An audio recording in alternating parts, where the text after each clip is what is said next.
Hello everybody, welcome back to another video. Today I want to look at something very specific. I tend to get a lot of requests from you guys to look into different artists, and truth be told, there's very little that separates one artist from the other. You can always find one artist in Psytrance that tends to be very close in terms of their production style, in terms of what they do to other artists, right? It's not like okay, there's one artist that's known for this, and then there's one artist that's known for that. It's much more like a spectrum. But today I found something in Astrix's tracks that I think is pretty unique. It's a way of looking at the breakdown that I haven't seen before, and I've actually tried to implement this in one of my own productions. So we're first going to look to my production, because I can actually play that on YouTube. So it's a little bit easier to explain the topic, and then we'll look at 3 productions of Astrix later, and we'll look at how he approaches his breakdowns. So this is going to be a breakdown for Astrix. Hey guys, I just wanted to quickly say, if you want to support this channel, go to my Spotify or Apple Music. There you can follow me and add some of my songs to your daily listening playlist. Thank you very much. Let's get back into the video. So here's my production. As you can see, this is a song called Time Travel that I'm working on. It's not part of the album. This is a separate track from that. I've talked about the album in my last video, so this might be one of the tracks that I might actually release before the album. If you haven't seen the last video, the last update video that I did, please go watch it, because it's talks about the album a lot. But what I've done here on the second track, this is actually a MIDI track. Which doesn't really matter, MIDI or audio will work as long as it doesn't produce a sound. What we have here is that we have a utility where I'm automating the gain. And this is very important because it kind of shows the way to think about your breakdown, what should happen throughout the breakdown. So what I'm trying to do here is I'm trying to illustrate the energy level of the breakdown. Now, I've talked about this on my arrangement video, my arrangement tutorial. I talked briefly about energy levels and transitioning. I'm going to do a much bigger video on transitions in the future, but that video requires some more preparation because I actually want to release a sample pack with that. That goes hand in hand with that video. So that's going to take a lot longer for me to finish. But for now, I'll just look at it as the energy level of a track.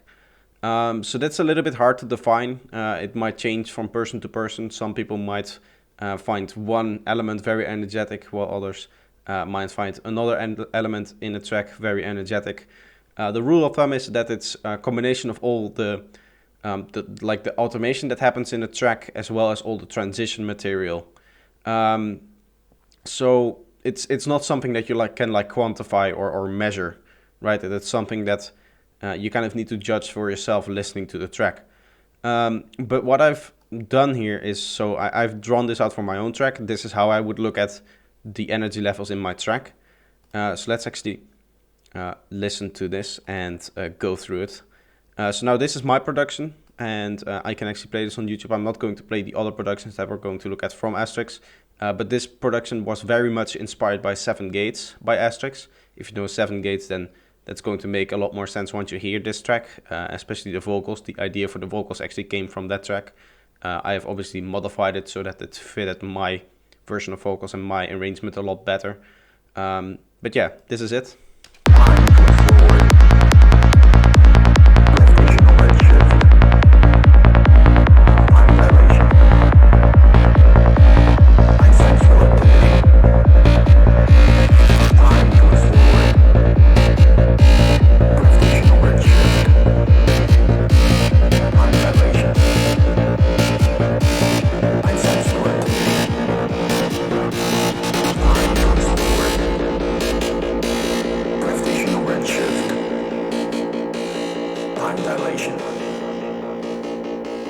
Einstein's relativity.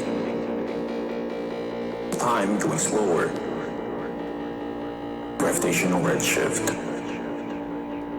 Time dilation. Einstein's relativity. Time going slower. Gravitational redshift. Time dilation. Einstein's relativity. Time going slower. Gravitational redshift. Time dilation. Einstein's relativity. Time goes slower.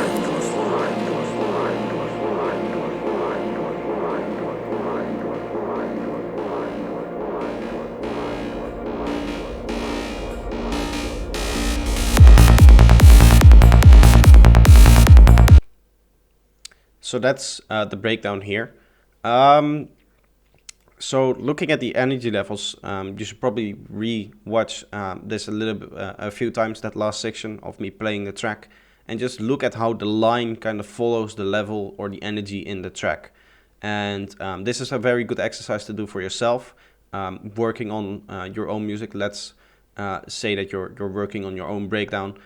Just try to draw out in one line what your track is doing in terms of energy level. And what you'll find is that for Astrix's tracks, what usually happens is that you can not only kind of get this shape where it's slowly going down further and then going back up to a point before like a little pre-drop section where it goes up to a point of fairly high energy, goes down again, and then goes into the drop. Usually it would look something like this, even more, where with the drop more energy happens here as well. You could argue that that happens here as well, so maybe I should have drawn it like this. But this is very subjective, how you exactly draw this. These values don't really mean anything. As I said, it's not an actual measurement what we're doing here. It's just kind of an opinion on the track. If I were to take this and turn it down like this or turn it up like this, it doesn't really make that much of a difference. What this is telling you is that at this time the energy is increasing. At this time the energy is decreasing. This time it's increasing again. Here it is obviously a lot more energetic than it was before. So it's all a little bit relative and you can play with it. What I tend to do as a mindset is that I set 0 dB here to my drops. So for any breakdown that I'm doing, there might be a few sections where I say, okay, this part of the breakdown has a little bit more energy. For example, here, this massive bass drop here, very energetic. So I set this to above 0 decibels, right? So this part here. Nice big bass drop with a lot of stuff going on. I might add a crash to that as well to get this value even a little bit higher. But basically, yeah, you need to look at the way the energy flows and what it's doing. And then you get this kind of shape in terms of it going down, being lower than the drop, then kind of shifting over into a space where it's very low, and then having this little pre-drop section. So I can actually divide this up into 3 different sections through this MIDI clip. And let's just color them differently here so that you can see them. Let's actually just use like blue and red here. And we can actually kind of give terms to this kind of setup here. So what this would be is the actual breakdown. And I'll put down in capitals because that's what this section is really for. It's taking an energy level that is the drop and going to an energy level that is your break, or where no kick and bass is happening. So that's this section. Then here we have the actual break. So this is where you add a lot of your theming. This is where you add a lot of your usually vocals, stuff like that. But also where you give the listener some time to rest and to not dance, so that the next time they start to dance, it has a lot more impact. And then here, this final part is the pre-drop. That's the usual terminology that you would use for something like this. It's a little bit hard to read here, so I'll turn this down like that in terms of color. But the pre-drop is the part of the breakdown which prepares the listener to go into the drop. So it usually pairs with leaving out some of the elements of the break. In my case, that's that vocal. You can hear the last vocal is happening, and then it's just that delay and those delay sounds and a little bit of a rising effect towards the end here, which gets you ready for the drop again, as well as another vocal pluck that also sits in the drop itself. So if we concentrate on that, I will play it from here. You can hear there's a lot of break elements here, which get stripped out here and replaced with elements that are actually present in the drop. Time going slower. Gravitational redshift. Time dilation. Einstein's relativity. Time goes slower.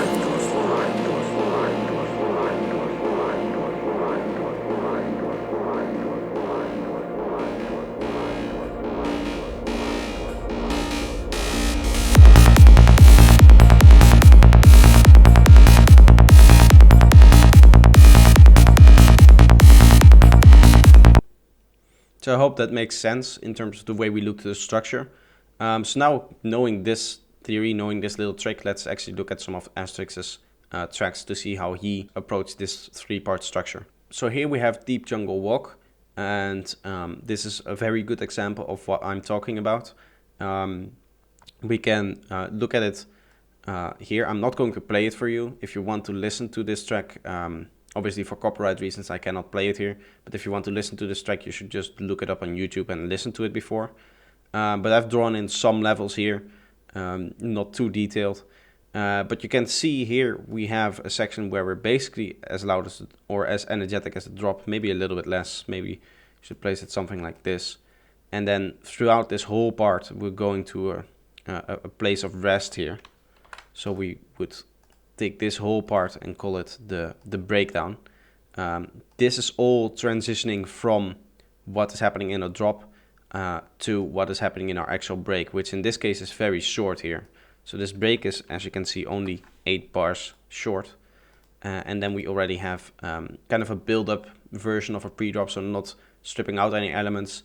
We're taking all of the elements that are in the break and just adding mainly a kick and bass here, as well as some snares, some those kind of stuff, some risers, those kind of effects.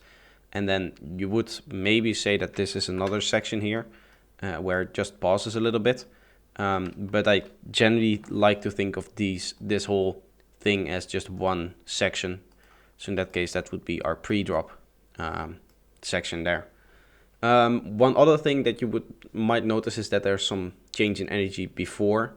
What happens in this track is that the kick and bass is already starting to high pass, and already some of the elements of this breakdown section of the break come in. So that's interesting to see that he is already in basically the last part of his drop going towards the breakdown. Although here there's still a kick and bass playing at a lower volume, so I would still consider this the breakdown and this still part of the drop, right? So let's call it a drop green. This would be the drop then. So this would still be considered, for me at least, part of the drop. And then here we have our breakdown going into the next drop here. So here's the next track that we're looking at. This is 7 Gates. This is the inspiration for the break that we saw before in my track. So again, we can just divide up the sections basically on the energy levels. Now this isn't a very detailed version. As you can see, there isn't a large change in volume, which is generally also part of kind of determining the energy levels. But there's a lot of stuff going on. So generally speaking, I would break it up like this. And if you want to follow along with this exercise, what I would recommend is that you also like download the songs and open up the breakdown in your DAW and look at them like this, make your own lines and make your own like deconstructions. But again, what you'll notice is that we'll have 3 different sections here. In this case, the break is a little bit longer, at the same time as the breakdown. So you can be very variable with it, but you can again clearly see that we have 3 different sections, which I want to hammer down during this video, is that your whole breakdown should have 3 different sections, each with their own goal, right? So we're going out of the first drop into the break, we have the actual break, and then we go from the break into the second drop that follows the break. So that's what this whole breakdown is doing, and it's doing it in that order, and it's doing it in fairly distinguishable sections here. So the final one, again, which is interesting, is Universo. So let's look at that as well. Now here we see something fairly special. Again, we have part of the drop which already starts breaking down, mainly by high passing the kick and bass and by removing some of the elements. As you can see, the volume is also lowering slightly over here than it is before. But what you can see is that it kind of continues into the breakdown. So I would say that the breakdown is this part here. And then here we have that nice ARP that comes in, that saw wave ARP. If you have heard the track, you'll probably know what I mean. And then it builds up. There's a large buildup up here, and then again we have a little bit more of a pre-drop that I had in my track as well, where it's not like a build, but it's more like stripping down all of the elements and having a few very basic elements, and then adding some of those elements that come in towards the second drop here. So there's this iconic vocal line in here, which really distinguishes the track, that also carries through in the drop, and that gets introduced here, but there's no like crazy risers or snare builds or kick builds or those kind of things. So it's very calm. You can actually see from the waveform that this is calmer than the break itself. It has less volume than the break itself, because this ARP does have a lot of volume. So here it would be broken up like this, and one thing to notice here is if you look at the bars and the way the bars are set up is, let me actually make another MIDI track. You can see we have our drop here, this would be our drop, then we have our breakdown, which actually could use 4 more bars here. It's kind of like short by 4 bars, right? So this, normally what you would do is you would work in 8 bars or 16 bar sections, but here in this case what he has done is he worked in the section of 12 bars and then however many this is, so that would be 36, that would be 36 bars, I believe. I think so, yeah, don't quote me on that, but that, I think it's 36 bars, but that is because these 4 extra bars are starting here. And what that allows you to do here is that in this case, the build-up here is still continuing, there's still stuff going on, but this is almost like a separate section. I wouldn't be surprised if you were to call this a separate section. I'm leaving the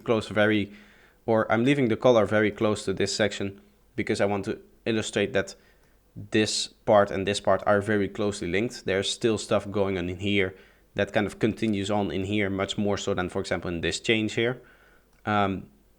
But it is a little bit weird. It is doing it in a little bit of a strange way. So there's all these things, these little things here, like those 4 extra bars that he uses here, but also this half a bar extra that he uses here. So you can see where I've drawn the line. The energy level changes here for the track from what's happening in this part of the track to what's happening later. And one could argue that you could make it like this. I have drawn it like this because that's just a little bit more clear to see. It makes a little bit more sense. But technically I would draw it like this in terms of where the crossover is from break to actual pre-drop stuff. So this is very interesting. Therefore I wanted to specifically highlight this track as well, is that you don't really have to stay on the grid with your sections. You can play around with it to kind of almost catch the audience off guard in terms of your lengths. What is important to note here that he is doing it in such a way that it doesn't really matter.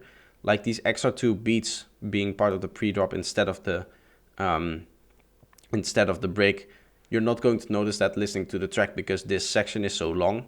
But if this section were to be, let's say, this long, then you would definitely notice a weird form in timing. If the drop were to start here and your pre-drop was only 10 beats long, so 2 bars plus 2 beats.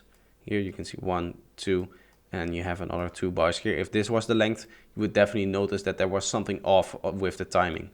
So keep that in mind if you do want to play with these little changes, being a little bit off the bar with your breakdowns, then that's something that you can do. Again, here, due to the timing, it's not that weird, but also if you know how this track is coming out, you can see from the energy levels, the breaking down of the breakdown also starts kind of in the drop.